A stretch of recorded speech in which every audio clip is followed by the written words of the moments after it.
मार्का हक में पाकिस्तान का स्कोर 8-0 रहा। भारत के 4 राफेल, 1 सखोई, 1 MiG-29, 1 मिराज और 1 इंतहाई महंगा जदीद मल्टी रोल ड्रोन मार गिराया गया। Deputy chief of air staff Tariq Mahmood Ghazi operation Bunyanum Marsoos की तफसीलात सामने ले आए और बताया कि भारतीय फ़ज़ाइया की जारहाना मूवमेंट पर नज़र थी, दुश्मन को धोखे में रखा। 6 और 7 मई की शब पर बड़ा हमला किया गया। हमारे J-10C, JF-17 और F-16 तैयारों ने अपना मिशन पूरा किया।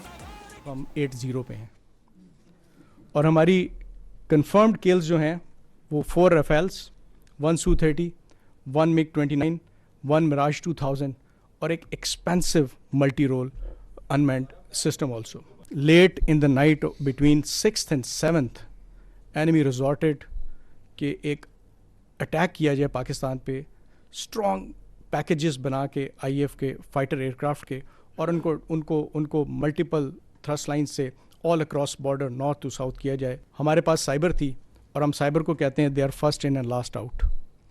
तो they picked up their move much before, जब तक कि वो आपके एयर डिफेंस नेटवर्क्स पे पिक होते।